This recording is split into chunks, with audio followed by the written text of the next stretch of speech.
Muy buenos días a todos. Bueno, vamos a comenzar con la tercera jornada.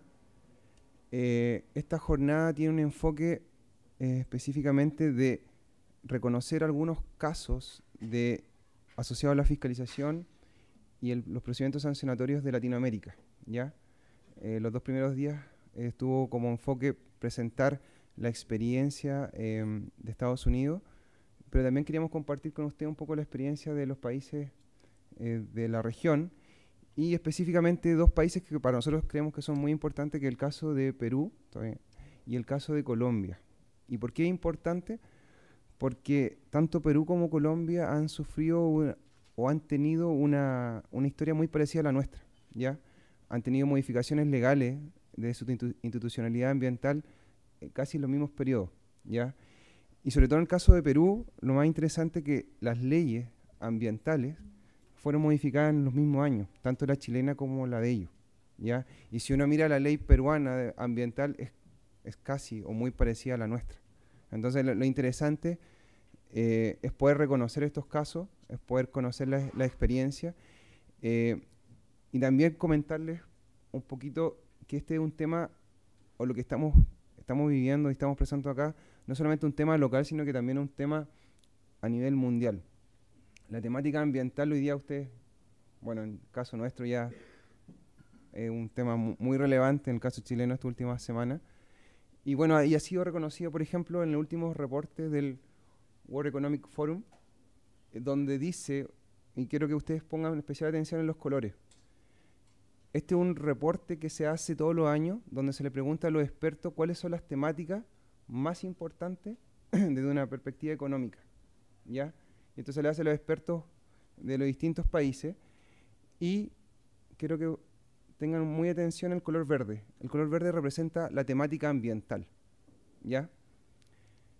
La temática ambiental hoy día se ha ido transformando en los últimos 10 años en el tema a nivel mundial. Este es el mapa de las temáticas ambientales que va desde el año 2008 hasta el 2018. Y como ustedes pueden ver, ya los temas más relevantes a nivel mundial están asociados a los temas ambientales.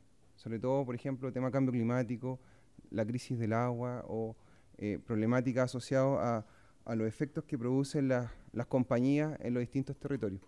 Entonces, como ustedes pueden ver, en este mapa una representación muy gráfica, hoy día el tema ambiental es el tema más importante, seguido también con el tema tecnológico, ¿ya?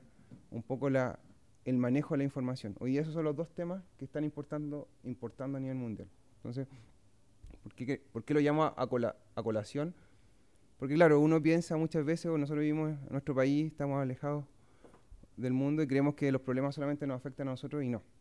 Este tema, la temática ambiental, es una temática mundial. Este es el mapa de conflictos de carácter ambiental o socioambiental a nivel mundial. Y uno puede ver efectivamente que esto es un tema totalmente internacional, ¿ya? Entonces, la idea de compartir hoy día estas experiencias es poder presentarle que los problemas que vivimos acá en Chile también se viven en Colombia, también se viven en Perú, y cómo ellos han ido resolviendo algunas problemáticas que se han ido presentando, ¿ya?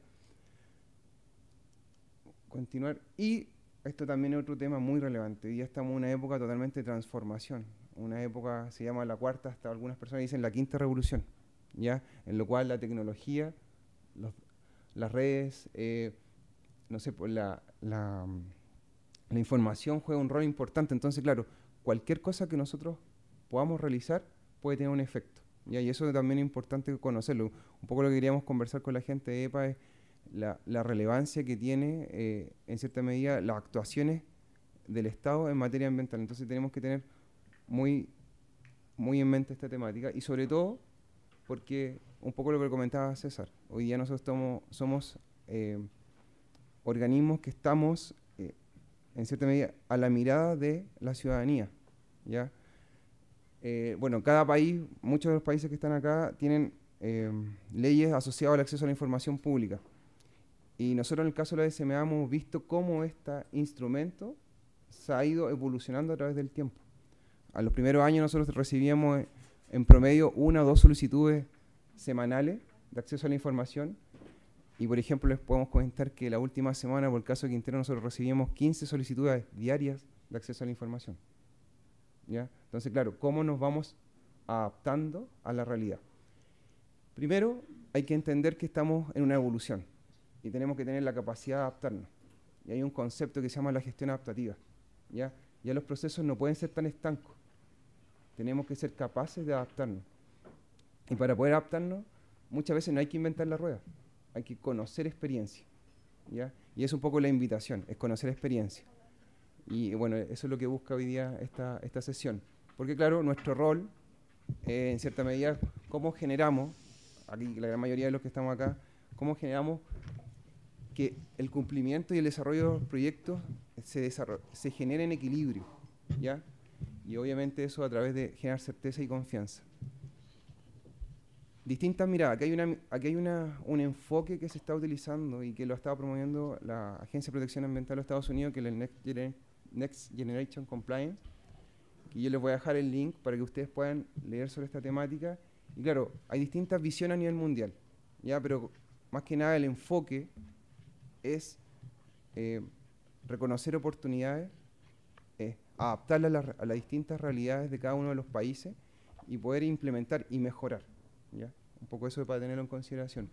Y lo otro también es priorizar y reconocer redes. Esto es importante, yo creo que es súper relevante. Aquí vamos a conocer algunas experiencias. En la primera presentación va a ser un caso chileno, ¿ya? Cómo Chile desarrolla un proceso de fiscalización y cómo ha llevado también su proceso sancionatorio. Después vamos a presentar un caso de Colombia y Perú. Entonces la idea es que ustedes puedan reconocer algunos elementos que potencialmente les puedan servir también a sus respectivas instituciones.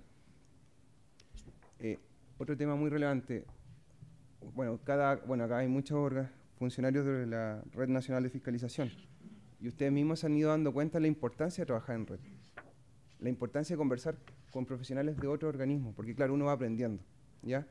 Pero también, y queremos que ustedes conozcan, la Red Nacional no solamente participa a nivel local, sino que también es parte de una red que es una red latinoamericana, ¿ya? Gracias a esta conformación de la red, por ejemplo, hoy día tenemos acá a representantes de Perú, del organismo fiscalizador del Perú, OEFA, o representantes del organismo fiscalizador de Colombia. Entonces, ya no solamente estamos asociados a esta red nacional, sino que también somos parte de una red que es mucho mayor, que es latinoamericana. Y esta red latinoamericana, aparte, es integrante de una red mundial. Entonces, obvio, un poco lo interesante que ustedes puedan conocer que cómo, en cierta medida, trabajando en red, uno puede tener acceso a información que muchas veces, y nos pasa a nosotros, no tenemos la oportunidad o no conocemos dónde está. Entonces, un poco la invitación es que puedan ustedes visitar estas dos páginas donde hay bastante información sobre todo esta temática, el cumplimiento ambiental. Y también generar estas redes con estos socios estratégicos. Por ejemplo, para nosotros la EPA ha sido un socio estratégico, ya llevamos trabajando desde el año 2011, llevamos más de 8 años trabajando, como les comentaba en un principio, este es nuestro 10º encuentro, y también la invitación es que hoy día ustedes puedan conversar con estos profesionales, que puedan también generar contactos con ellos. Ayer hablamos, por ejemplo, con la gente de la Superintendencia de Servicios Sanitarios.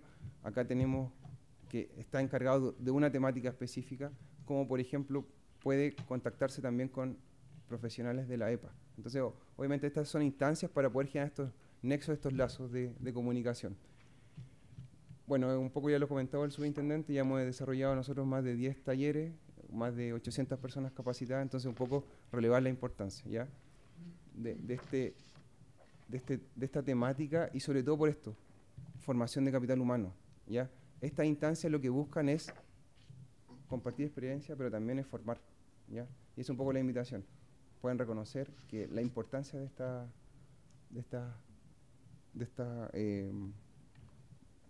encuentros específicamente. Y acá por último queríamos comentar como alguna oportunidad y desafíos que creemos que para todo el organismo es importante. Primero, reconocer la mejora continua. También tenemos que ser capaces de tener una gestión adaptativa de nuestros procesos, y esto es un tema que hoy día mismo ustedes mismos están reconociendo que hay cosas que hay que cambiar. Hay prácticas que no pueden perdurar, porque obviamente nos están jugando en contra muchas veces, y sobre todo por esta transformación que estamos viviendo como sociedad. Capital humano, súper importante, y nosotros vamos a seguir trabajando para fortalecer lo que es el capital humano, ¿ya? La generación de estrategias, trabajo en red, ¿ya? La interoperabilidad, cómo podemos comunicarnos, ¿ya? Esas son como algunas ideas que queríamos como compartir con ustedes, más que nada para incentivarlo a que este tipo de instancia sea una oportunidad de poder reconocer, en cierta medida, algunos desafíos también para los distintos organismos, ¿ya? Y bueno, más que nada esto era comentarle, hoy día vamos a estar trabajando casos prácticos, y la idea es que ustedes también reconozcan estos casos buenas prácticas y cómo esas prácticas las pueden incorporar a sus respectivos países. Así que es una pequeña introducción. La invitación es compartir nuevamente. La modalidad de hoy día de esta jornada va a ser en la mañana presentaciones ya de estos 3 países, y en la tarde, después del almuerzo, vamos a hacer un trabajo de mesa redonda donde queremos también invitarlos a ustedes que nos identifiquen temas que son prioritarios, ¿ya?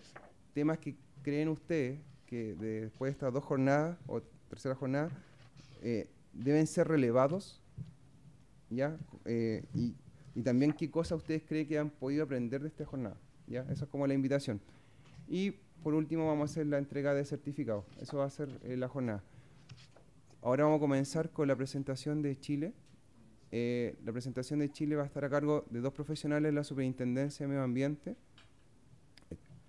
Estos profesionales son Patricio Walker, que es un profesional de la División de Fiscalización, Patricio, ingeniero civil, con una especialización en temas ambientales, también en hidrogeología, para nosotros uno de los mayores expertos que tenemos en la superintendencia, y creemos que era la persona idónea para poder hacer esta presentación. Y también va a participar Sebastián Rebolledo, que es abogado de Fiscalía, que está encargado de todo el tema normativo de la superintendencia. Así que ellos van a presentar un caso asociado a la fiscalización de un proyecto minero, que creemos que puede ser relevante que ustedes lo puedan conocer, y las prácticas que se llevaron a cabo, y también cómo la fiscalización ha generado un cambio, ¿ya? Y cómo a través de este caso hemos podido notar una mejora en una componente ambiental. Entonces, esa es la invitación. Patricio, Sebastián, nos invitamos a presentar la presentación.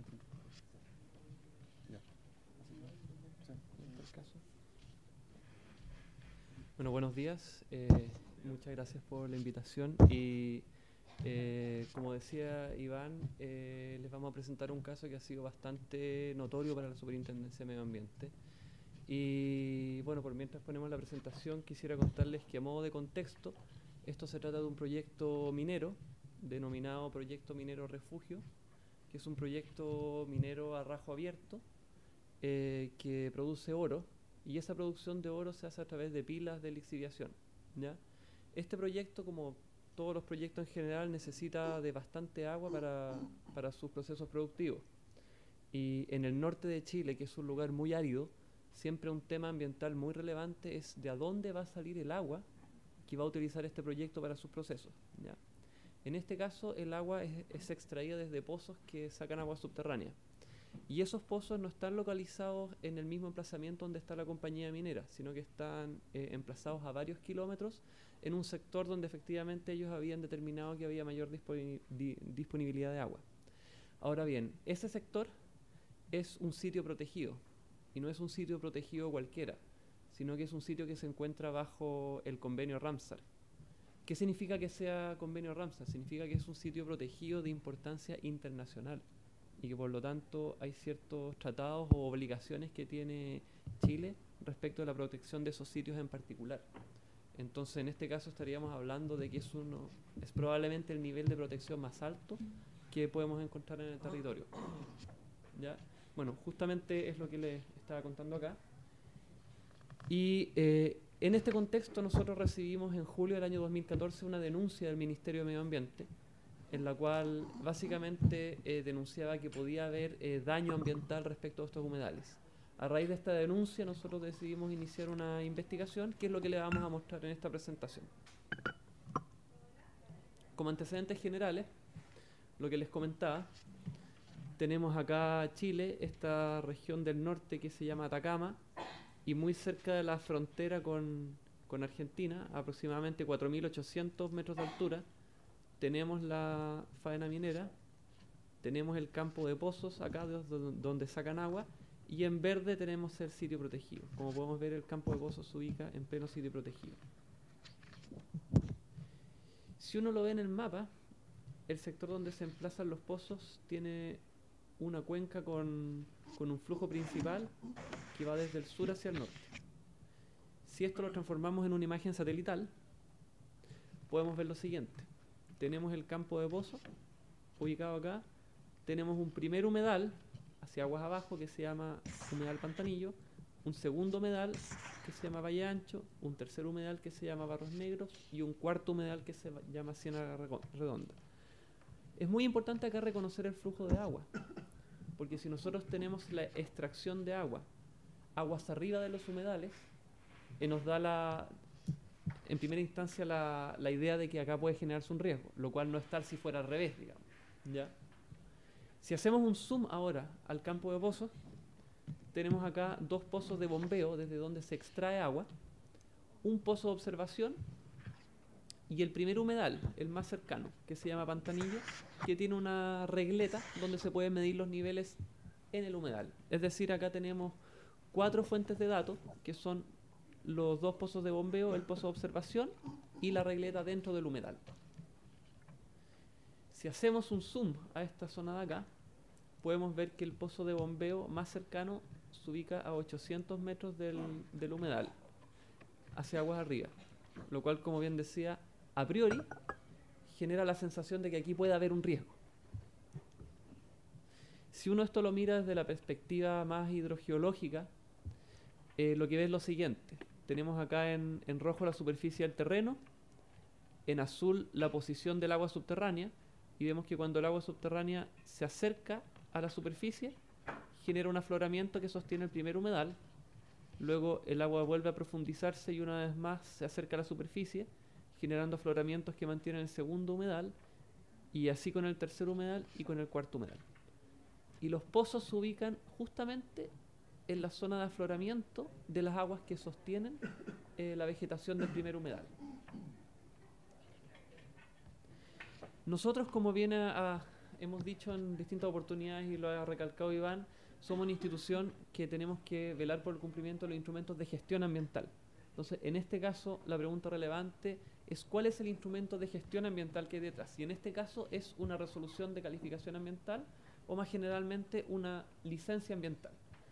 Estos son ecosistemas bastante complejos, hay bastantes licencias involucradas, pero para efectos de este caso les vamos a presentar lo central, lo más relevante. ¿Ya?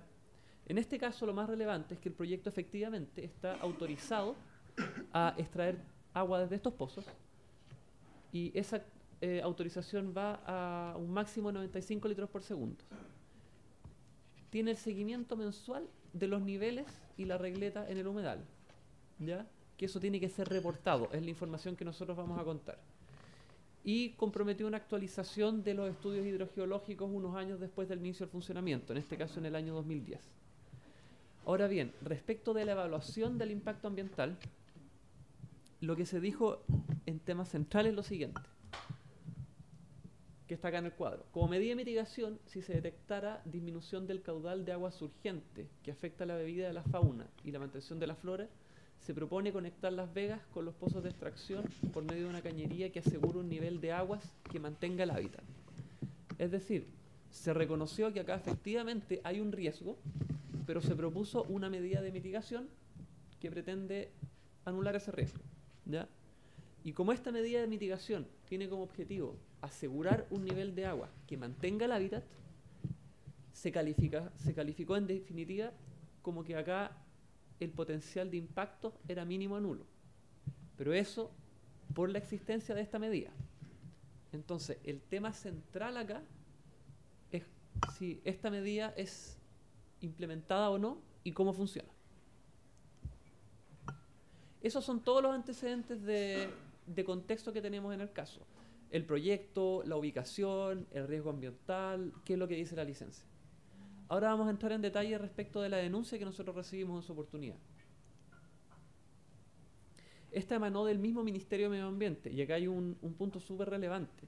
Es distinto recibir una denuncia ciudadana, que puede ser de 1 o 2 páginas, que muchas veces no tienen coordenadas, no tienen fotografía. Es muy distinto eso que recibir una denuncia de un organismo del Estado, ¿ya? Que tiene muchas más capacidades y competencias. En este caso, la denuncia venía del mismo Ministerio de Medio Ambiente, y lo que digamos, el aspecto denunciado era que se había producido daño ambiental en esta área protegida. Y dentro de los antecedentes muestran esta fotografía. Esta fotografía es previa a la construcción del proyecto, en el primer humedal. Y esta fotografía es posterior a la operación del proyecto. Como se puede ver, acá tenemos agua, un humedal, y acá ya no tenemos nada. Si uno entra en detalle de los otros aspectos de la denuncia, podemos ver, como bien le decía, que es una denuncia que tiene prácticamente 2000 páginas. Tiene información sobre el sitio, sobre estudios hechos por otros organismos, sobre informes de distintas visitas a terreno, fotografías, coordenadas, elementos georreferenciados, etc. Y uno de los aspectos más relevantes es que nos pone en conocimiento de que hubo un procedimiento sancionador anterior, ¿ya? La superintendencia comenzó a funcionar con todas sus competencias a fines del año 2012. Por lo tanto, lo que había antes del año 2012 respondía a un sistema anterior a la existencia de esta institución. Y esta denuncia precisamente había sido tramitada en el marco del sistema anterior. Muy relevante es esto para efectos nuestros, porque si acá ya hubo una denuncia por afectación, evidentemente tenemos que saber qué es lo que se hizo para saber desde qué punto uno parte hacia adelante. En este caso, si entramos en detalle a la denuncia anterior, vemos primero que se probó que la magnitud del impacto en el humedal había sido de al menos 20 hectáreas, que temporalmente había ocurrido al menos hace 3 años antes de los efectos denunciados de su oportunidad. En términos de causalidad, la prueba que se utilizó es que no habían otros actores que extrajeran agua salvo la empresa, ¿ya? Y en términos de la medida de mitigación, que es el aspecto central, lo que se detectó es que la medida de mitigación era básicamente esto, ¿ya?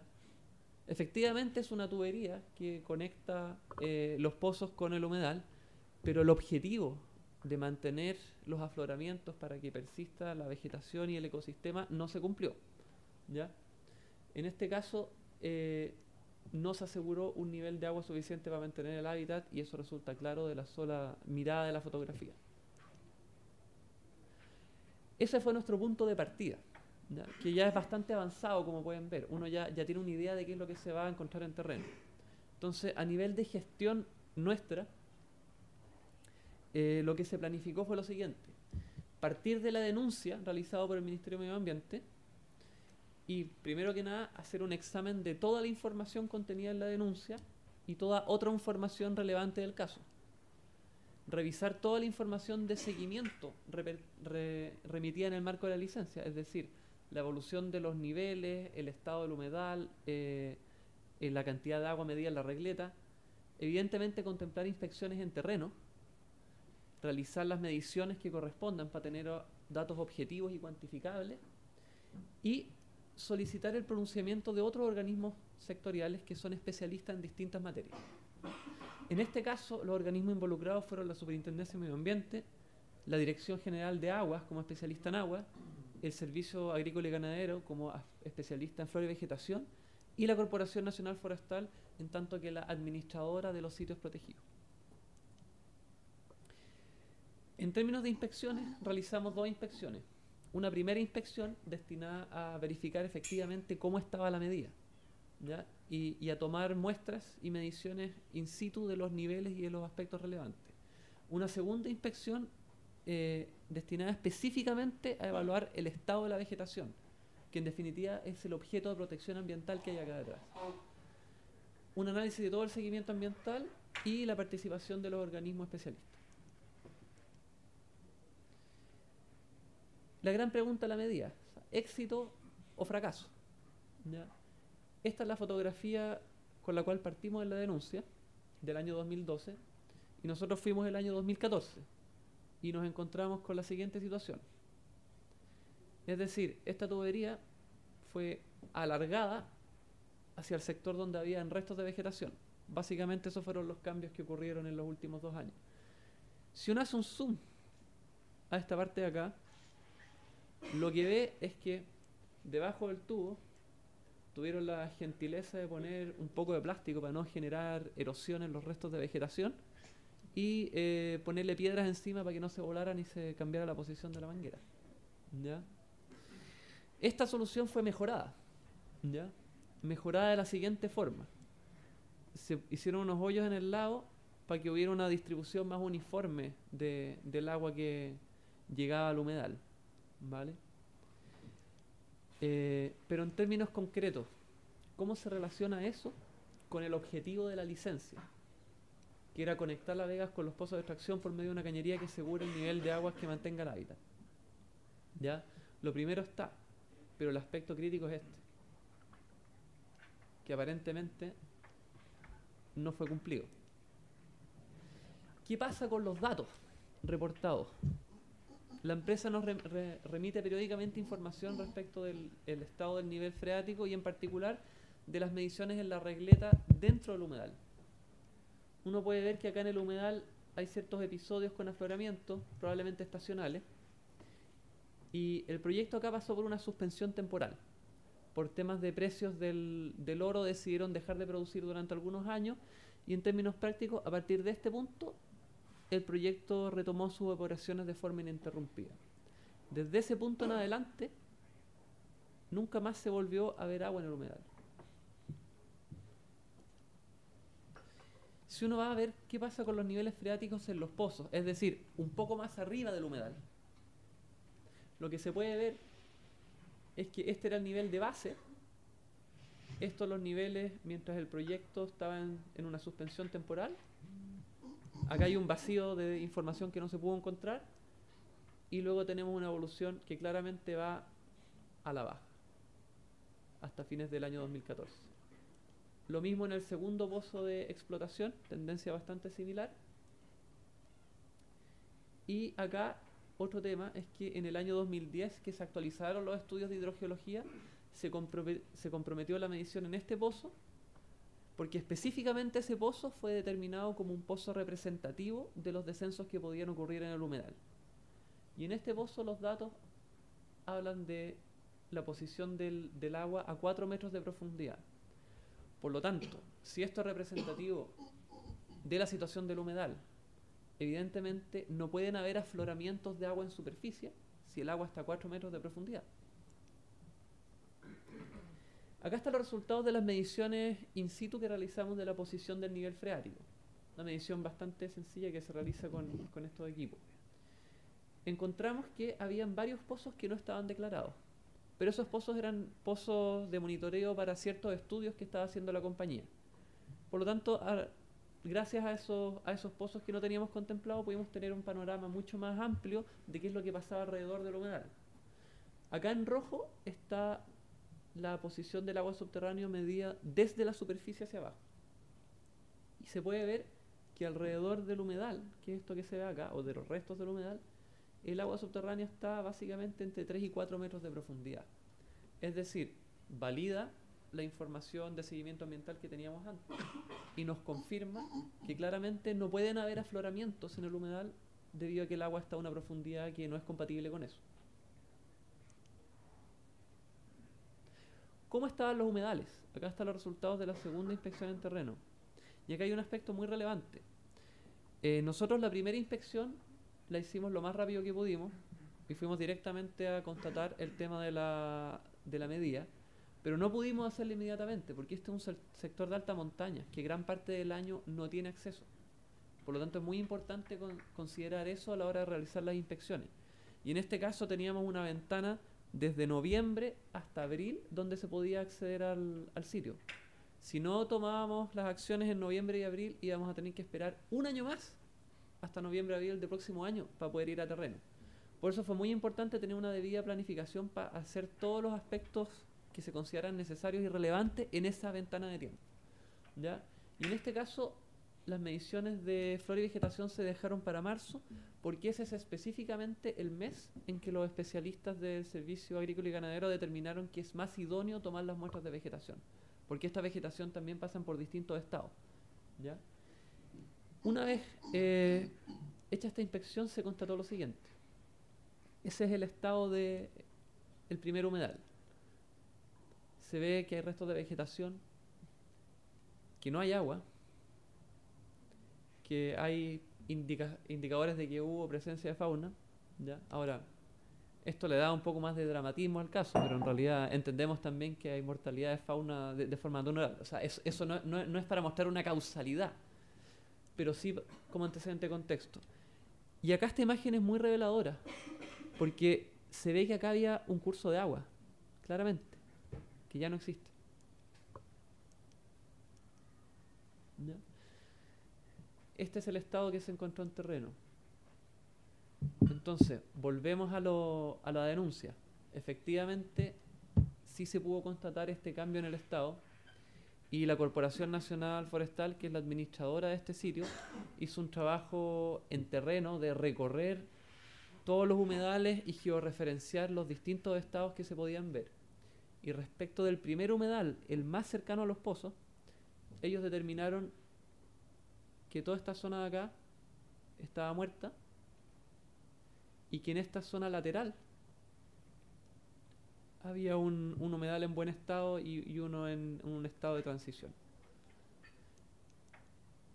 En términos de porcentaje, acá este sector de humedales tenemos un 85% del humedal que está muerto. Ahora es muy relevante que la única parte que efectivamente está buena es una vega lateral que recibe una alimentación de agua que no proviene de la cuenca principal donde están ubicados los pozos.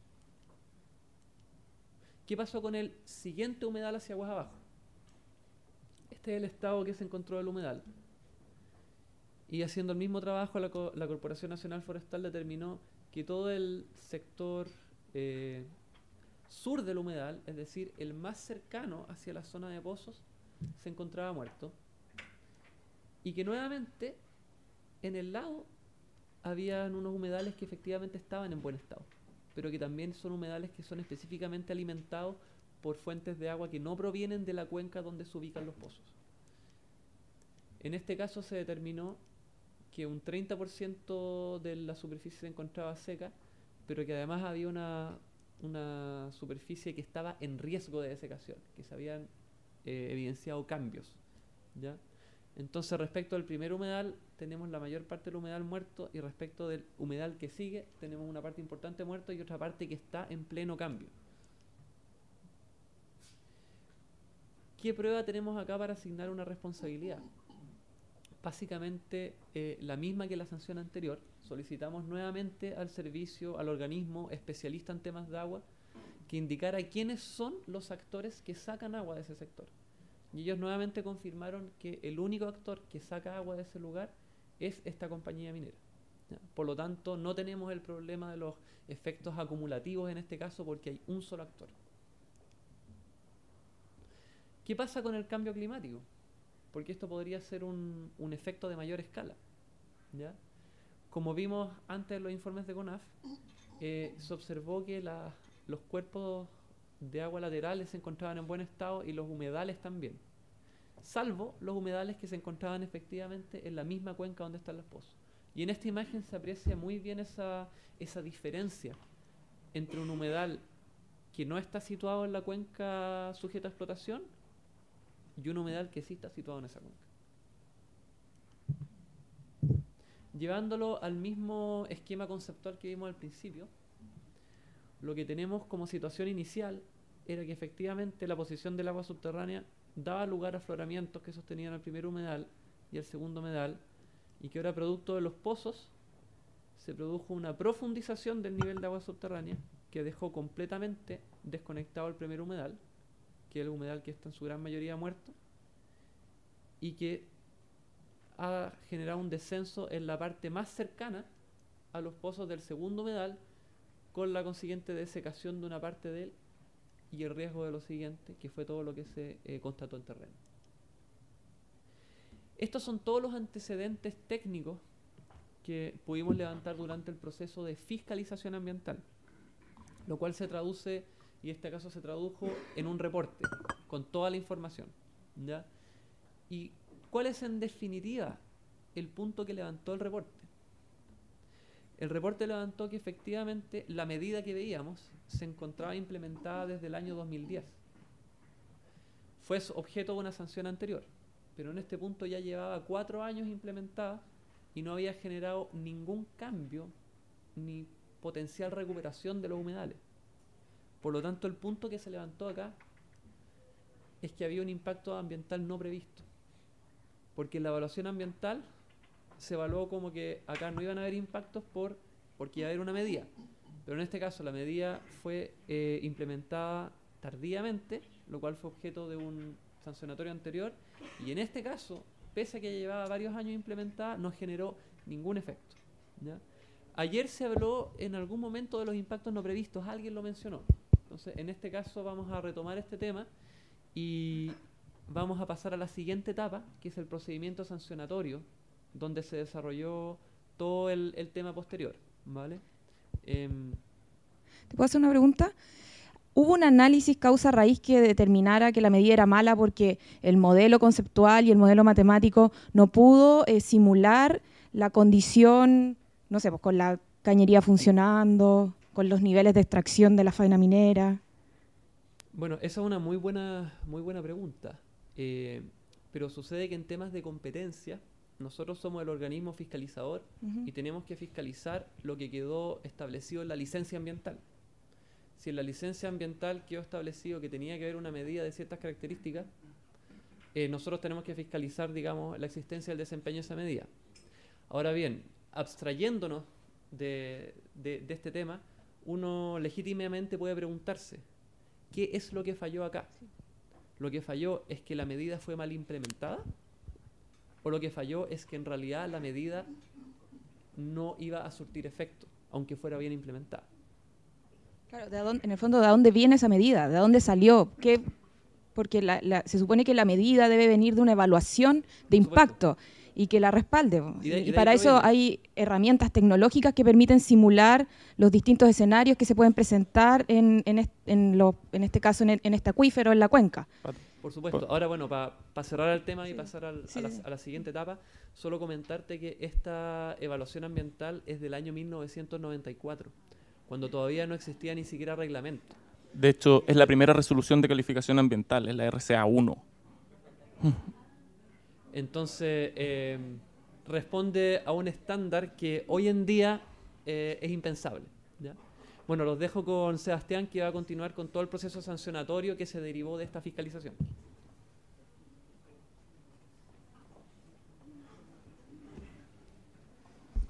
Antes de continuar, a propósito de la pregunta que acaban de plantear, se determinó también de que era un impacto ambiental no previsto porque, más allá de la eficacia de la medida, esta fue propuesta para evitar un impacto en el primer humedal, y el procedimiento sancionatorio que nosotros instruimos iba dirigida a evaluar el impacto que se pudo haber generado en los restos de los humedales, porque en la evaluación ambiental, cuando se evaluó el impacto del proyecto, era solamente en torno al primer humedal, y lo que se determinó fue que, sin perjuicio de la eficacia de la medida, aunque esto hubiera funcionado, se había generado un impacto en otros humedales que no fueron objeto de la evaluación. Por eso un impacto ambiental no previsto.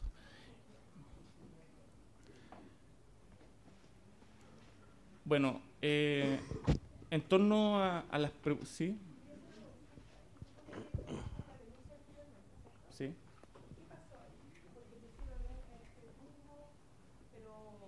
¿Cuál fue la sanción en esa vez? La sanción de la primera denuncia. Fue multa. Solamente multa. Y hacer... Pero no pararon nada. No. Sin querer adelantarme a lo que vamos a ver ahora, me parece que igual hay una dicotomía entre lo que sería un impacto ambiental no previsto y después un procedimiento sancionatorio que lo que está, digamos, recayendo en una infracción. Porque el impacto ambiental no previsto, justamente como se dice, fue el comportamiento de una variable ambiental que no se pudo prever. y por otro lado, un procedimiento sancionatorio sería un comportamiento que viola la licencia ambiental. Sí. Entonces, ¿cómo compatibilizaron, digamos, ambos elementos? Voy a eso. Voy a pasar por eso, voy a responder tu pregunta, pero quisiera seguir un poquito la estructura. Ya.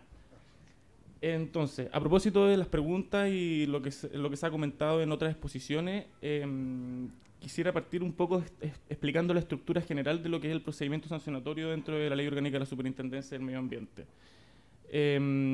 Lo enfoco principalmente desde la perspectiva desde la investigación, desde la perspectiva de la forma en que se obtiene la información para poder estimar si es que un hecho es constitutivo de infracción y finalmente verificar o comprobar si es que ese hecho efectivamente ocurrió en la práctica. La investigación en la Superintendencia del Medio Ambiente realizada, como se ha señalado y como ustedes ya deben saber, por la División de Fiscalización y Sanción en lo que se denomina el procedimiento de fiscalización, que vendría siendo esta primera etapa, que está a cargo de la División de Fiscalización y Sanción y eventualmente de la División de Sanción y Cumplimiento. Pero una vez que se concluye este procedimiento de fiscalización y en el informe de fiscalización se recoge un hallazgo o lo que se estima un hecho constitutivo de infracción, este informe es derivado a la División de Sanción y Cumplimiento, quien inicia el procedimiento sancionatorio mediante la formulación de cargos. En este procedimiento, lo importante es que la investigación de los hechos no acaba. Es decir, todo lo que acaba de describir Patricio, que forma parte del procedimiento de fiscalización, todo el análisis hidrogeológico, el análisis de la denuncia que presentó el Ministerio del Medio Ambiente y otros antecedentes fue en el contexto del procedimiento de fiscalización. Sin embargo, para poder acreditar los hechos y finalmente sancionar a la empresa, la investigación se sigue desarrollando durante el procedimiento sancionatorio. Nosotros en este procedimiento sancionatorio hubo un montón de aspectos que se discutieron tanto desde la perspectiva técnica como de la perspectiva jurídica. No voy a, siendo abogado, podría dedicarme un montón a discutir o explicarles todos los resquemores del procedimiento sancionatorio desde la perspectiva jurídica, pero sin embargo trataré de concentrarme en aquellos que son más importantes de la perspectiva técnica y que se relacionan con la parte probatoria del procedimiento sancionatorio, los aspectos probatorios del procedimiento sancionatorio. En este procedimiento, que se inicia con la formulación de cargos, se le da la oportunidad para que la empresa presente sus descargos y en este caso, que fue un procedimiento que duró aproximadamente un año, lo que es bastante expedito dadas las características del caso, la complejidad técnica del mismo, la empresa aportó un montón de pruebas que va a ser analizada más adelante y que tiene que ver principalmente con un análisis de imágenes satelitales que tenía por objeto medir el estado de vigorosidad de la vegetación en el sector. Este procedimiento sancionatorio finalmente, luego de la etapa probatoria o la etapa de contradictoriedad y la investigación procedimental, termina con una propuesta de sanción que la realiza el fiscal instructor o el instructor del procedimiento sancionatorio, que es de la División de Sanción y Cumplimiento, que es una propuesta de sanción que es elevada al superintendente, quien finalmente analiza el mérito de los antecedentes técnicos y jurídicos y dicta la decisión final, que es la resolución sancionatoria. Otro aspecto importante del procedimiento sancionatorio y que va a ser explicado con detalle más adelante tiene que ver con la estructura de la decisión sancionatoria y que por lo que escuché también en el caso de otros países puede tener algunas similitudes con el procedimiento, con la estructura de la decisión en el caso de las sanciones de la Superintendencia del Medio Ambiente. El primer elemento o el primer momento es el de la configuración de la infracción. Es decir, de que se ha corroborado el hecho que se estima constitutivo de infracción y que fue objeto de la formulación de cargos. Una vez que se ha configurado la infracción, lo que la superintendencia procede a hacer es a clasificar la misma, es decir, determinar la gravedad de la infracción. Es decir, puede ser una infracción leve, grave o gravísima.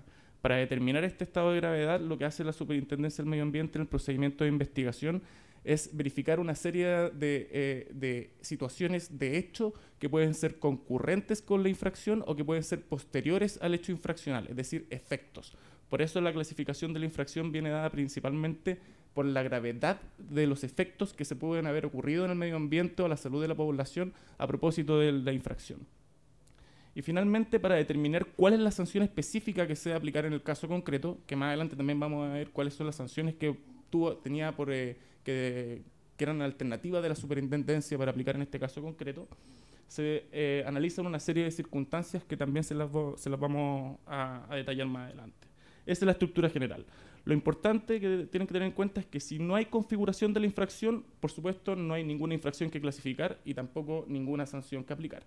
Entonces, el elemento que siempre tiene que concurrir en la estructura de la decisión sancionatoria es la configuración de la infracción. Ahora, la formulación de cargos. Para responder la pregunta que planteaban atrás. ¿Qué es un impacto ambiental no previsto?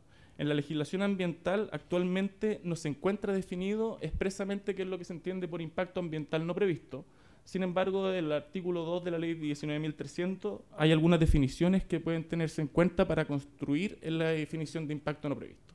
La primera es que, como señalabas tú, la evaluación de impacto ambiental tiene por objeto principalmente prever cuáles son los potenciales efectos que puede tener un proyecto en un determinado lugar.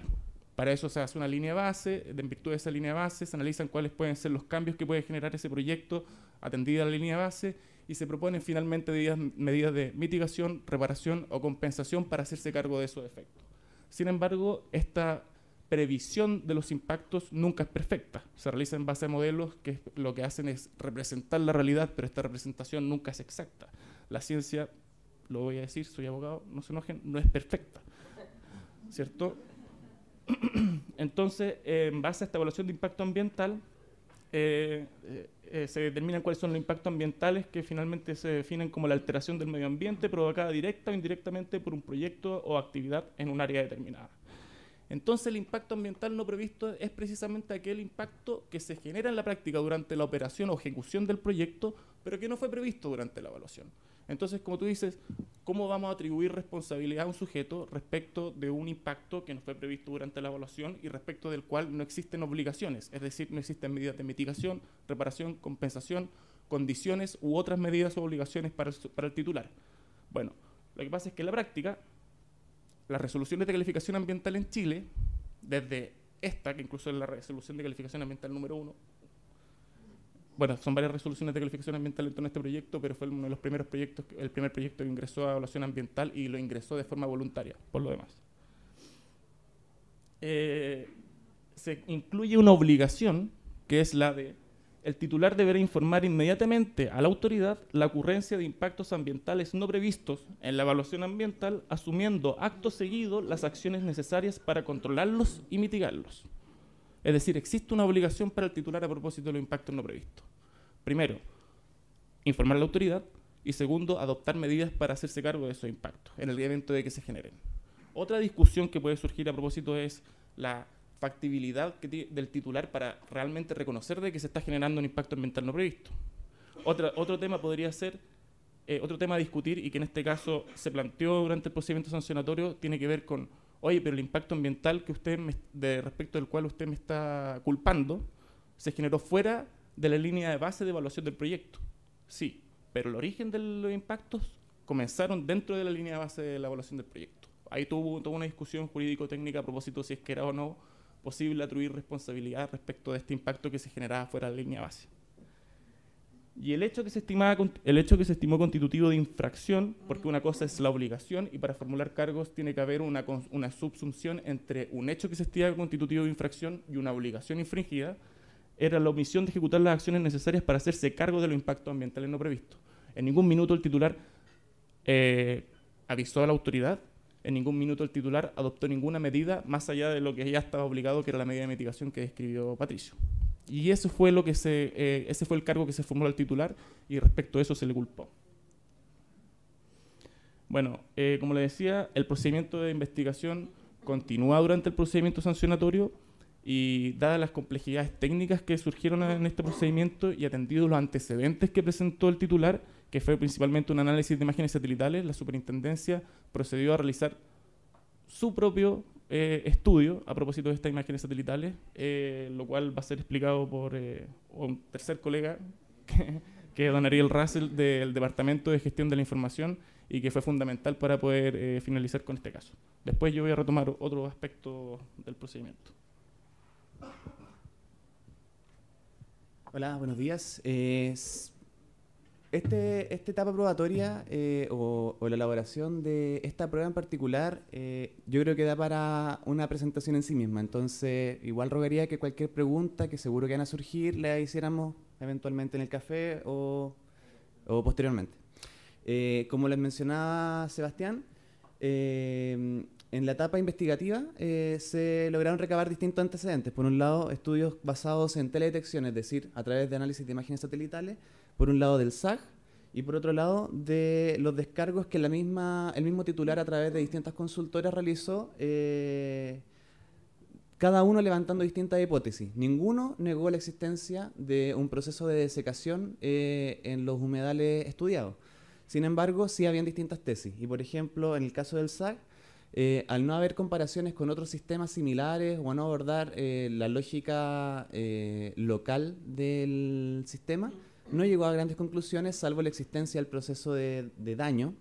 Y en el caso de los distintos informes que desarrolló el titular en el proceso de descargos, levantaron la hipótesis de existencia de procesos regionales, o a veces también lo llamaron cambio climático. Es decir, que eran fenómenos que excedían a la responsabilidad del titular y que básicamente eran producto de procesos a gran escala.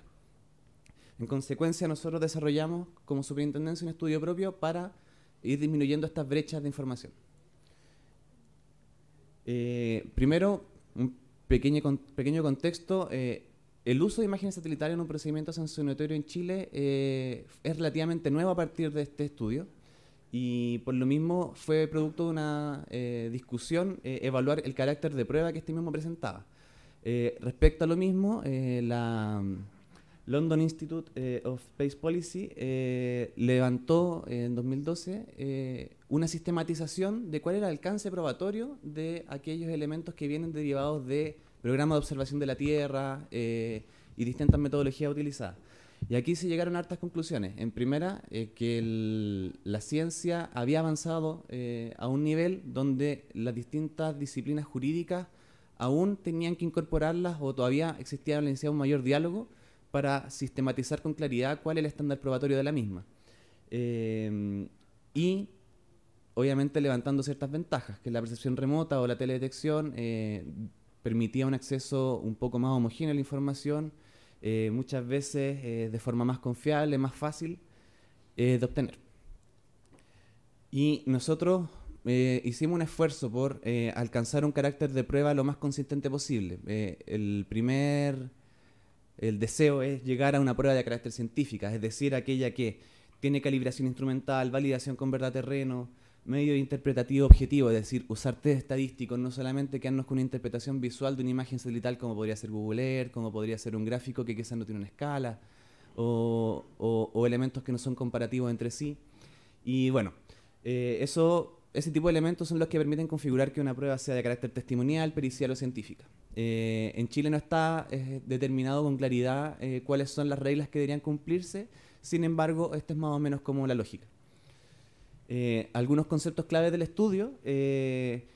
Los estudios que se presentaron en la etapa de descargo y los estudios que se recogieron por parte del SAG, todos analizaban de alguna u otra forma el mismo fenómeno, cómo se desempeñaba el vigor de la vegetación a partir de una comparación entre las respuestas infrarrojas y rojas, que son buenos indicadores de la fotosíntesis y de la cobertura vegetacional, y para ello existen una familia de indicadores. Nosotros, por un asunto de replicabilidad de experiencia de las mismas metodologías, apostamos por usar las metodologías más sencillas posibles, no usar los algoritmos de mayor actualidad, sino aquellos que tienen un mayor historial de uso académico, que están más reflejados en los papers, que se han utilizado en otros casos a nivel internacional, y recurrimos a un índice que está especialmente diseñado para contextos de zonas áridas, que se llama el índice SABI. Otro elemento clave del desarrollo de esta prueba implicó el correcto diseño, bajo nuestra hipótesis fue un correcto diseño, del experimento finalmente. Si uno se da cuenta en qué estaba sustentada la hipótesis de los distintos informes que presentó el titular para decir que había un proceso regional o de cambio climático, es que todos se hacían en base a alguna u otra forma de control. Es decir, ver el que yo estoy estudiando y, por otro lado, decir, bueno, pero esto también está pasando en este mismo y en este mismo y en este mismo, y por lo tanto no es un proceso que sea de mi responsabilidad. En este caso nosotros nos dimos cuenta que los controles que utilizaba el titular, por un lado eran arbitrarios, es decir, no tenían un contexto que los justificara. Es más, así como dato anecdótico, estos humedales se encuentran alrededor de 4.000 metros de altura, ¿cierto? Y los humedales de control que propuso la compañía estaban a 2.000 metros de altura en un río de otro tipo de régimen de alimentación. Entonces, y alrededor de 250, 300 kilómetros de distancia. Por lo tanto, era muy difícil justificar, y de hecho no lo hacía, por qué había hecho selección de esos humedales en específico. Y claro, después nosotros abordando el tema nos dimos cuenta que claramente era arbitrario. Y por otro lado, bueno, el diseño experimental que optó la SMA, nuevamente, apostando por la sencillez, utilizamos humedales de control que el mismo titular en su evaluación ambiental, en uno de sus distintas RCA, había propuesto para controlar el estado o salud del sistema, que son aquellos que se muestran en este gráfico. Estos, si uno se da cuenta, aquí, en esta esquina hacia el norte, empiezan el humedal de Valle Ancho que está involucrado en este procedimiento sancionatorio, y estamos hablando de una distancia de 5 kilómetros, más o menos, en una altura similar, pero cuya alimentación corresponde a aguas arriba en un régimen lateral al donde está ocurriendo la extracción de recursos subsuperficiales. Por lo tanto, hay una independencia del tratamiento. Es decir, los humedales de control efectivamente sirven como un indicador de estado del sistema indiferente al proceso de extracción de recursos hídricos.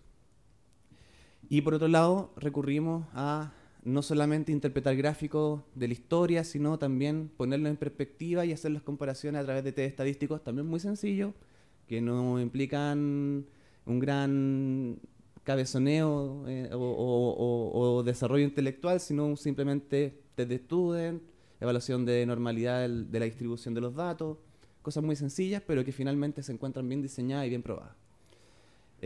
Aquí les puedo mostrar el desempeño de los controles. Los controles, como se puede observar, todos tenían un comportamiento relativamente similar, y cuya línea negra es el promedio ponderado de todos ellos, que nos sirvió de referencia para el resto del estudio. En el fondo, nuestra hipótesis es que esta es la salud del sistema durante 30 años, desde 1985 hasta 2015. Esa es como una foto del vigor, por decirlo de alguna forma, del sistema, y este es más o menos el resultado del estudio. Me gustaría que se fijaran en esta zona sur del humedal de Valle Ancho, ahora que corre un pequeño videito, si es que me funciona, si está funcionando. Como pueden ver, el verde implica vigor, y cómo este vigor va desapareciendo hasta el final de la modelación. Versus los humedales de control, que si bien no se alcanzan a ver con todo el detalle del mundo, mantienen un vigor hasta el final del año 2015. Y concurrentemente observamos también el riesgo de mayor desecación aguas abajo, que en este caso es hacia el norte. Acá se puede observar el humedal de Pantanillo, que es aquel que estuvo en este primer proceso de multa que se estaba discutiendo recién, que también nos sirvió de una referencia adicional, ya que estaba relativamente probado tanto por parte de la empresa como por parte de la institucionalidad de que había un proceso de responsabilidad por parte del titular. Este es el desempeño final del modelo. Lo que nosotros constatamos, en primer lugar, es que había una tendencia clara entre los controles, con una tendencia al alza, con una tendencia quizás leve, pero al alza en términos de vigor y cobertura. Para nosotros, señal de qué es esto, de que efectivamente la existencia de procesos a nivel regional o local, o sea, regional más que nada, pueden existir. Y en este caso, aparentemente van al alza. Quizás en este contexto, aumento de temperatura, aumento del régimen de precipitación líquida, podrían estar impactando en un aumento del vigor de la vegetación y no al contrario. En línea morada estamos viendo el historial de Pantanillo, que fue este humedal desecado previamente. Acá se puede ver el desfase temporal en los procesos de desecación, y en gris las etapas operacionales del proyecto, y en línea roja la zona más impactada del humedal de Valle Ancho. A través de test estadísticos notamos que la pendiente no era diferenciable estadísticamente al 95% entre ellas dos, y lo que nos permitía además asociar a una cierta similaridad del proceso de desecación. Ahí está la fotito más clara para que se queden con una imagen espacial del fenómeno. Y bueno, como les mencionaba, los controles presentaron un comportamiento ascendente significativamente, y usando una comparación respecto al umbral de Pantanillos, se constató que los dos tienen una pendiente negativa consistente y que no es diferenciable entre sí, en términos estadísticos. Todo esto en un estándar de 95% de certeza. Uno podrá decir, ¿por qué 95 si estamos en un contexto que va más allá del paper? Nos pusimos ese estándar y lo cumplimos. En términos de valoración de la prueba, esto fue una prueba más dentro del procedimiento sancionatorio, donde fue necesario complementar los efectos, constatar los efectos de lo que habían puesto en la sanción, junto con las causas, que es lo que abordó más bien Patricio en el proceso de describir lo que ocurrió en el proceso de fiscalización, donde se ven todos los fallos operacionales, donde se ven las relaciones causales, para llegar a una hipótesis concluyente. Entonces, hacer notar que en el fondo esto es parte de una batería de elementos probatorios. Solamente quería mencionarles que hoy día esto lo hicimos, o hace 3 años, lo hicimos con metodología quizás un poco antigua. Hoy día esto lo estamos haciendo a gran escala y a nivel nacional. Y dentro de este monitoreo lo que vamos a constatar es que esto tenía un desfase. Esto tenía como 3 o 4 años de desfase entre Pantanillo y Valle Ancho, y lo que hemos constatado es que el efecto, pese a la paralización, hemos visto que sigue extendiéndose aguas abajo hacia el norte del sistema vegetacional. Nosotros, si tuviésemos una foto más grande, podríamos ver hacia el norte otros humedales que forman parte del mismo corredor biológico y del mismo flujo freático, donde también hemos visto estos efectos, y es parte del screening y monitoreo que estamos haciendo como departamento constantemente. Eso, estimado.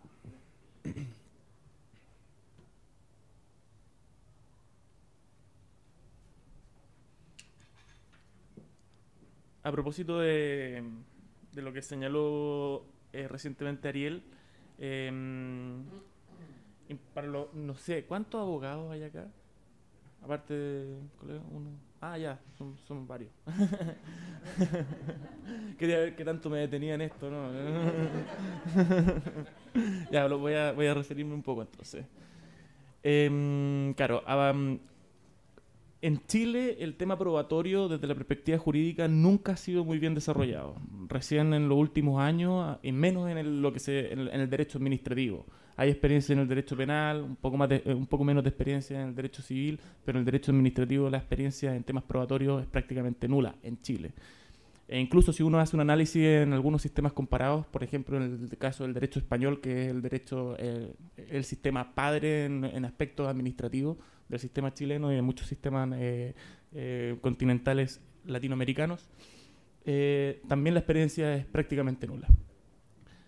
Sin embargo, uno tiene que distinguir que en materia probatoria, cuando se trata de acreditar los hechos para imputar la culpabilidad de un sujeto respecto de dichos hechos, los momentos probatorios son principalmente el de admisibilidad de la prueba, que no lo vamos a discutir, después el de la valoración de la prueba, y finalmente el del estándar de prueba aplicable respecto de esos hechos para tenerlos por acreditados. En lo que se refiere a la valoración de la prueba, el modelo, por lo menos en el caso de la ley de la orgánica de la Superintendencia del Medio Ambiente, es el de la sana crítica. A diferencia de los modelos que existían antes, que eran de prueba legal tasada, que te decían, este medio probatorio vale tanto y este otro medio probatorio vale tanto, y en virtud de la sumatoria de estos medios probatorios uno debería llegar a la convicción acerca de los hechos. La sana crítica, por el contrario, es un sistema más amplio, más flexible, que si bien tiene ciertos requisitos y ciertos criterios, permite al instructor del procedimiento, en el caso del procedimiento administrativo, ponderar estos medios de prueba de forma más flexible. Lo importante, en virtud de lo que señalaba Ariel, es que si bien no está señalado expresamente, la jurisprudencia de la Corte Suprema ha exigido que los medios de prueba no pueden ser analizados parcialmente o parcializadamente. Es decir, lo que exige la sana crítica es que todos los medios de prueba sean analizados de forma combinada.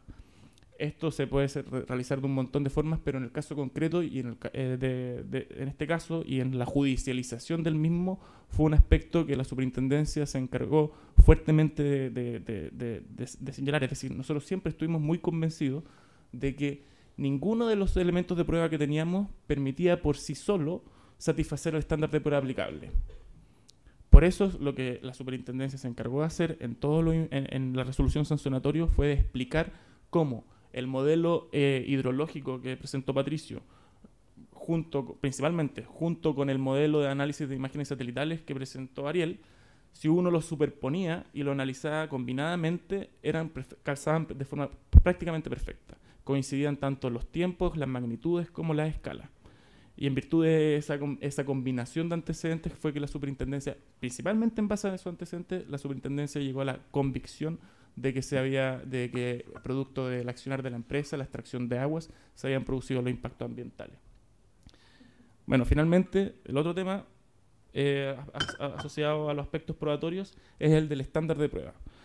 El estándar de prueba es una figura que es conocida principalmente en el derecho anglosajón, pero que en los modelos continentales no ha sido explorada en profundidad recién en los últimos años.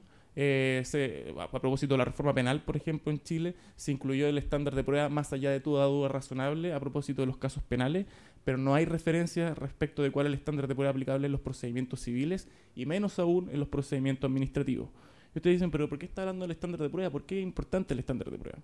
El estándar de prueba en derecho y en materias procesales es de extrema importancia, porque el estándar de prueba lo que hace es determinar cuál es el grado que debe satisfacer el acervo probatorio, es decir, la cantidad de prueba que está disponible en el procedimiento para tener por acreditados los hechos. Y este estándar de prueba pues, es variable. Puede ser un estándar de prueba muy exigente, como el estándar de prueba que existe en materia penal, que si uno lo transforma numéricamente, generalmente se asimila a un estándar de convicción del 95%. ¿Sí? Solamente quiero hacer una pregunta, a ver si la puedes discutir. El estándar de revisión, ¿verdad? Otro estándar, no es de prueba, pero es de cuánta prueba necesita para ser revisado una decisión de una agencia. Otro estándar. Depende. Porque en materia administrativa, por ejemplo, no se ha llegado a esa discusión, porque todavía no hay claridad respecto de cuál es el estándar de prueba aplicable en el procedimiento administrativo, pero mi intuición, por decirlo así, es que en el caso de que se llegase a discutir, dada la naturaleza de los tribunales ambientales, que su finalidad es revisar la decisión de la administración y no proponer una nueva decisión respecto de los hechos, no debería ser un estándar superior. No debería decir, bueno, si es que usted aplicó un estándar de preponderancia de la evidencia, que generalmente es un estándar de convicción del 50% más 1, como se le define numéricamente, no debería en sede de revisión aplicarse un estándar más alto, sino que lo que debería hacer el tribunal es revisar si es que la superintendencia, en este caso, aplicó adecuadamente ese estándar. No para discutir sobre los hechos aplicar un estándar superior. Distinto podría ser en el caso de que haya una revisión de sustitución.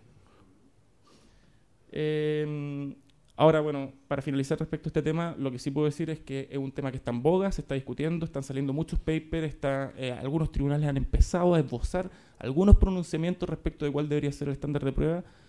Lo que sí hay en materia administrativa, por decirlo de alguna forma, o en materias regulatorias, es una sentencia del Tribunal de Defensa de la Libre Competencia, que hace poco señaló, 10 minutos, gracias, que hace poco señaló que en materia administrativa el estándar debería ser un estándar similar al civil, como se le conoce, que es el estándar de preponderancia de la evidencia, es decir, de un 50+1. En este caso se discutió, la empresa decía, oiga, ¿usted por qué me está sancionando? Usted debería aplicarme el estándar más allá de toda duda razonable. Es decir, un estándar prácticamente de convicción de un nivel prácticamente científico, es decir, del 95% de convicción acerca de los hechos. Ahora, ya finalizando el procedimiento sancionatorio y ya la superintendencia habiendo llegado a la convicción o habiendo corroborado el efectivo acaecimiento del hecho que se imputó a la empresa, la pregunta era, bueno, ¿y cómo sancionamos esto? La Ley Orgánica de la Superintendencia establece 4 tipos de sanciones. La primera es la amonestación por escrito, la segunda es la multa, que puede ser de 1 a 10.000 unidades tributarias anuales, que 10.000 unidades tributarias anuales es algo así como 9 millones de dólares. La clausura temporal o definitiva del proyecto o instalaciones y finalmente la revocación de la resolución de calificación ambiental, que es la revocación de la licencia. Sobre esto, algunas cuestiones para reflexionar que no voy a entrar en tanto detalle, pero que podríamos discutirla después si es que a algunos les interesa. Tiene que ver con, y que se ha discutido en todo caso, tiene que ver con la gravedad de las sanciones. Se suele decir que la más grave de todas estas sanciones para el titular, para el regulado, es la revocación del permiso. Yo creo que analizar la gravedad de las sanciones en abstracto no es adecuado. Uno tiene que determinar qué tan grave es para el titular una sanción en el caso concreto, porque en el caso concreto eventualmente para un titular puede ser mucho más grave una multa de 10.000 unidades tributarias anuales que la revocación del permiso. Él dice, oiga, si me va a pasar una multa de 10.000 unidades tributarias anuales de 9 millones de dólares, prefiero que me quite el permiso. Prefiero no seguir funcionando y emprendo un nuevo negocio a que me pase una multa multimillonaria. El segundo aspecto, que esto sí que yo encuentro que es clave y que tiene que ver con lo que pasó finalmente en este caso, tiene que ver con cuál es el efecto material de las sanciones. ¿Y por qué me refiero al efecto material de las sanciones? Es porque, a diferencia de la amonestación por escrito y a diferencia de las multas, la clausura temporal o definitiva y la revocación del permiso es una intervención material en la realidad del proyecto. Cuando uno clausura un proyecto, y esto lo vamos a ver a propósito del caso de Maricunga, que esto es una cuestión muy interesante, se interviene en la realidad. Es decir, se producen cambios. Por eso se suele señalar en el derecho administrativo que la clausura, a diferencia de las multas, ya no es una sanción que tenga un fin disuasivo, sino que por el contrario tiene una finalidad correctiva, tiene que hacerse cargo de algo que está pasando en la realidad. En este caso, prevenir un riesgo o prevenir un daño. Para determinar la sanción específica, esto solamente para lo señalar a grandes rasgos, la superintendencia ha establecido un modelo de determinación de sanciones que se ha generado a propósito de los modelos que se han establecido en otros países, principalmente Estados Unidos, Reino Unido, Canadá, Colombia y Perú. Ya llevamos dos versiones de modelo de determinación de sanciones, el primero del 2015 y recién se actualizó en diciembre del 2017. Aquí más o menos está el esquema de cómo se funciona la determinación de la sanción específica. Primero está lo que se denomina la clasificación de la infracción, que pueden ser gravísimas, graves o leves. Cada una, lo importante de la clasificación es que abre un distinto portal de alternativas sancionatorias. En el caso de las infracciones leves, amonestación o multas de hasta 1.000 UTA. En el caso de las infracciones graves, clausura temporal o definitiva, revocación y multas de hasta 5.000 UTA. Y en el caso de las infracciones gravísimas, como era el caso de la infracción que se constató en el caso Maricunga, puede ser la diferencia con las graves es que puede ser hasta de 10.000 unidades tributarias anuales. En este caso, la decisión de la superintendencia fue clausurar definitivamente la extracción de agua desde los pozos, es decir, clausurar los pozos. Para eso se utilizaron las circunstancias que están establecidas en el artículo 40. Aquí señalo cuáles son las circunstancias que se consideraron en el caso concreto y en virtud de este análisis finalmente se decidió clausurar el campo de pozos. Ahora, esto no terminó acá. Y esto es quizás lo más interesante, una de las cosas más interesantes del caso Maricunga. Y es que existen ciertas herramientas de impugnación de la decisión adoptada por la superintendencia. Esto establecido en la ley. Una es la impugnación administrativa y la otra la impugnación judicial. Primero la empresa utilizó la impugnación administrativa, pero la utilizó de una forma muy particular, porque más allá de discutir el alcance o el análisis que realizó la superintendencia para determinar que efectivamente había un impacto y que era culpa de la empresa, dijo, oiga superintendencia, ¿sabe qué? Le solicito que reformule o adecúe la sanción porque esta no es ni técnica ni jurídicamente implementable, al menos en los términos absolutos propuestos por usted. ¿Y esto por qué? Porque dado que este es un proyecto que está ubicado a 4.200, 4.500 metros de altura, que funciona en base a la extracción de agua de este campo de pozos y no hay otras fuentes alternativas para extraer agua, y finalmente esta agua es utilizada para el proceso de lixiviación en las pilas de lixiviación, la empresa nos dijo, si usted me impide sacar agua, se puede generar el riesgo de que las cañerías que conducen la solución cianurada a través de las pilas de lixiviación y las piscinas de captación del agua que escurre a través de las pilas, se puede generar el riesgo de que a 4.400 metros de altura se congelen las cañerías y finalmente éstas exploten o se quiebren y se produzca un derrame de solución cianurada a los cuerpos receptores. Se ríen, pero lo analizamos.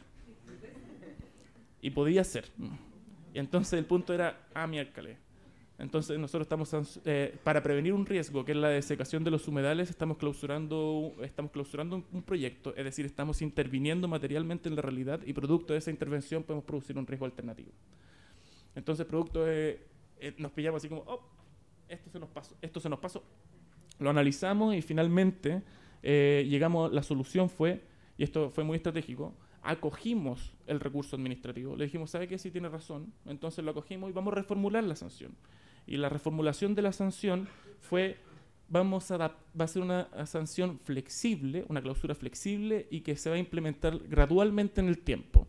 Y para esa implementación gradual, quizás Patricio podría después explicarlo mejor, lo que se tomó en cuenta era cuál es la cantidad de solución cianurada en las pilas, cuánto es el tiempo que se requiere para finalmente sacar esa solución cianurada de las pilas y las piscinas, es decir, eliminar el cianuro, y finalmente cuál es la tasa de evaporación de la agua que está presente en las pilas. Y producto de eso se hizo todo un análisis que finalizó con una tablita que va definiendo mes a mes cuánta es el agua que tiene el agua necesaria de extracción para impedir que por la evaporación se permita la circulación del agua a través de las piscinas y durante cuánto tiempo esto es necesario para que se elimine el cianuro de las pilas de lixiviación.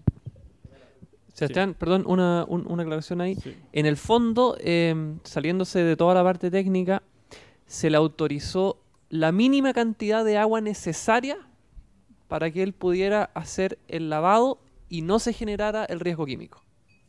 ¿Ya? Sí. Y esa tablita da cuenta de la cantidad mínima de agua que se calculó para no incurrir en el otro riesgo. Entonces, es decir, la clausura se le llevó no a cero extracción de agua, sino que al mínimo posible para no generar otro riesgo. Tal cual. Una pregunta. ¿Cuánto tiempo ocurrió desde que se identificó este daño hasta que se cierra y se pone esta medida? Y la segunda pregunta es si se solicitó la actualización o la modificación del instrumento para que apliquen las medidas de mitigación en un instrumento nuevo, ¿no? Tú la primera y yo la segunda.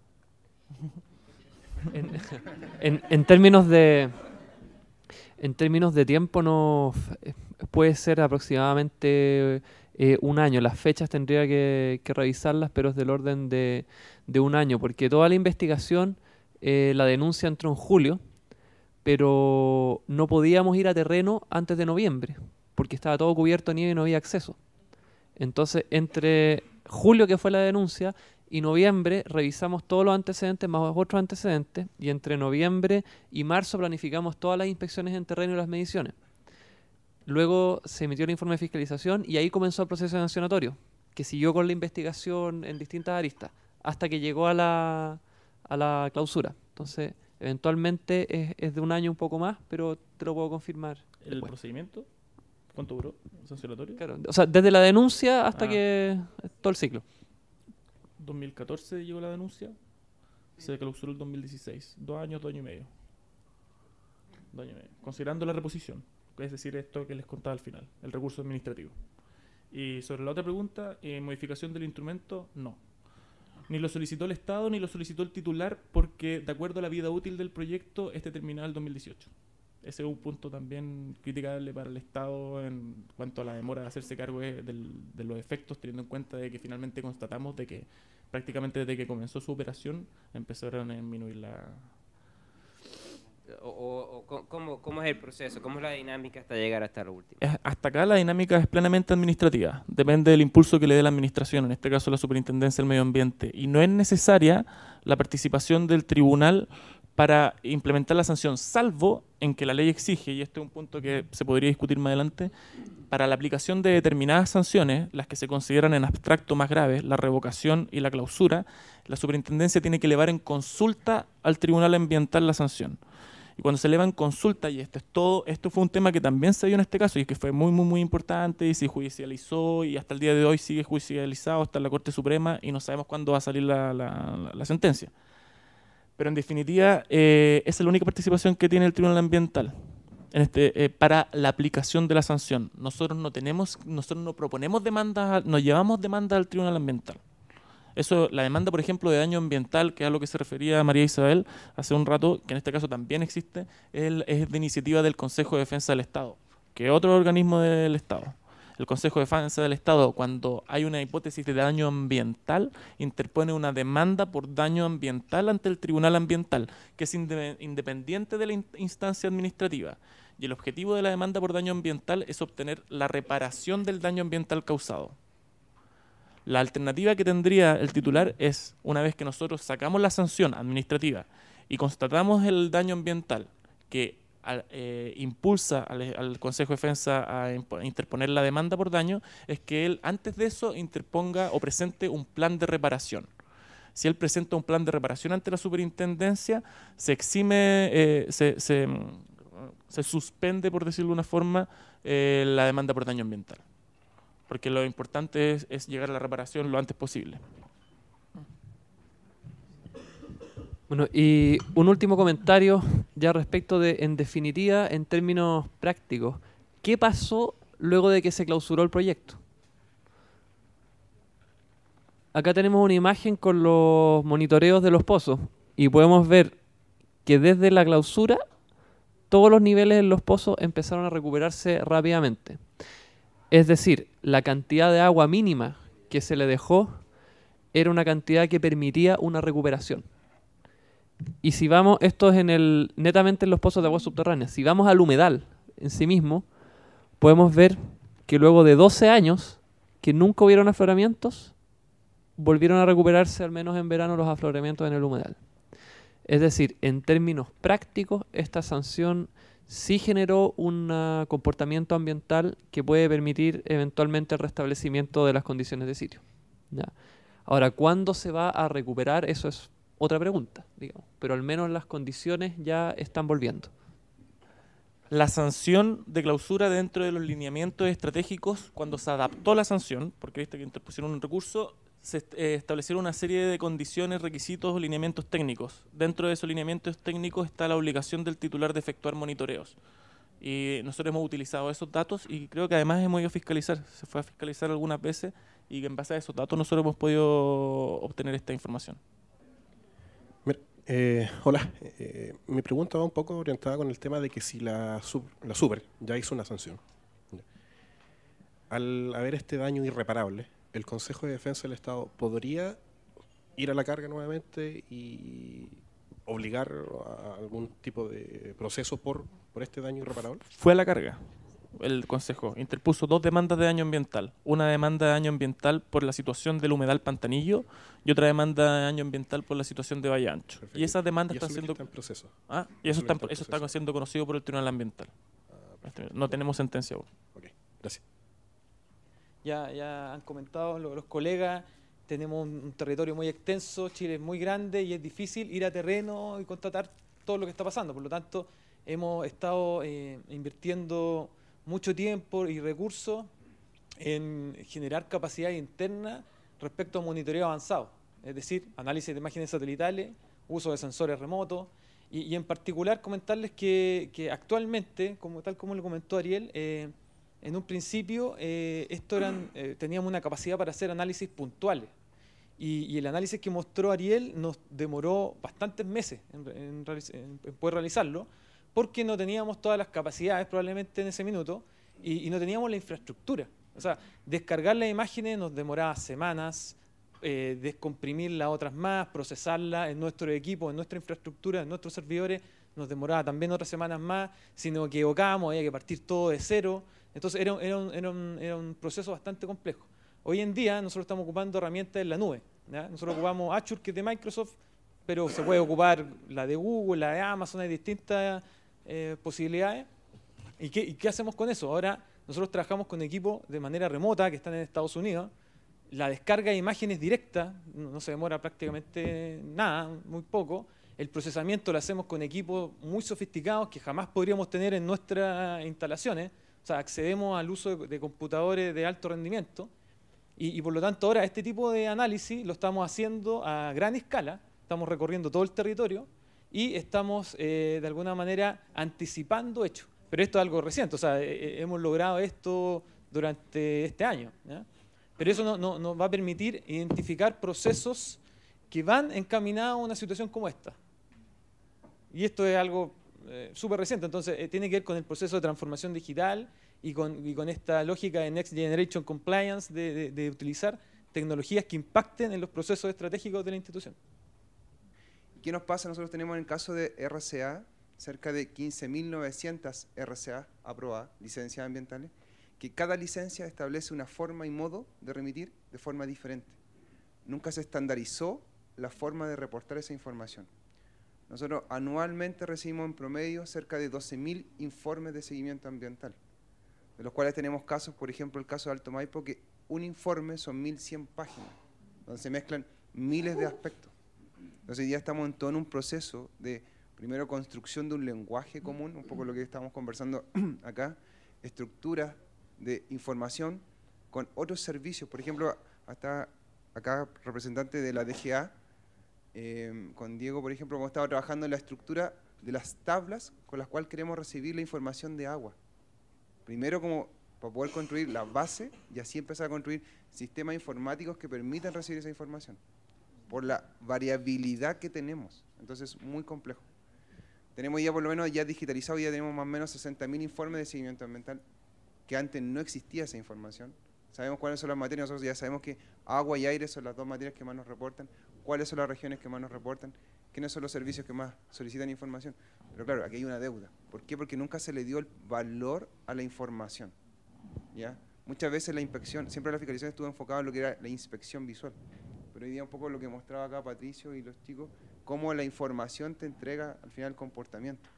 Entonces eso es el desafío. Y un poco la presentación inicial es, hoy día tenemos muchos desafíos. Y un poco la idea es como compartir esos desafíos también, porque no solamente somos nosotros. ¿La última pregunta? Y la última pregunta, acá quería hacer una pregunta, dos preguntas más y vamos al café porque después vienen los casos de los otros dos. Agregar de que consideraron interponer una solicitud de información y poner al demandado eventual en una posición de él suministrar y él estar un poquito a cargo de la información, reconociendo, ¿verdad?, que la información se está solicitando con el propósito de evaluar si procede o no una demanda. Y a raíz de esa pregunta de solicitudes de informaciones, ¿verdad?, porque el costo es alto de tener que salir e indagar, investigar y estudiar un asunto que ya hay un propietario mucho más cercano, con equipo disponible, con equipo no solamente tecnológico, pero personal para hacerlo. Y la segunda preguntita es, ¿se le hizo un acercamiento al propietario o al operador previo a instar la demanda? ¿Hubo una oportunidad para conversar y resolver ese asunto, adelantar las posiciones y llegar a un acuerdo de en qué estamos, al menos en la misma página o no, previo a instar la demanda?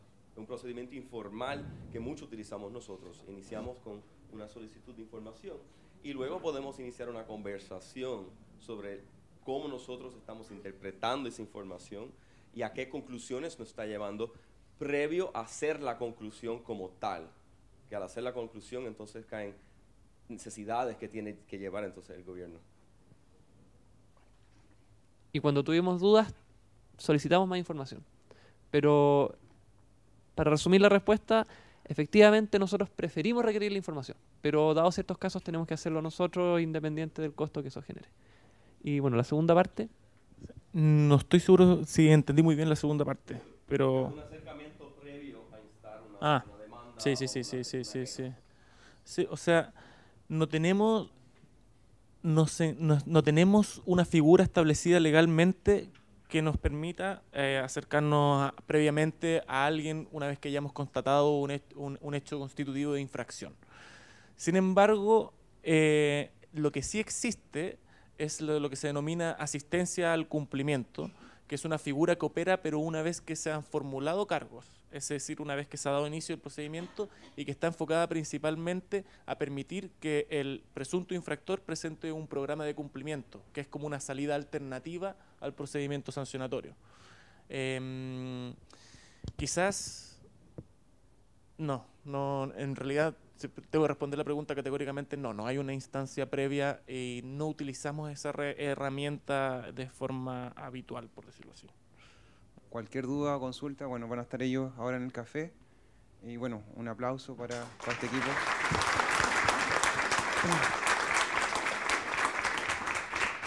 Bueno, ahora nos vamos a un café hasta las 11:15. Volvemos porque vienen las presentaciones de Colombia. Y gracias a todos.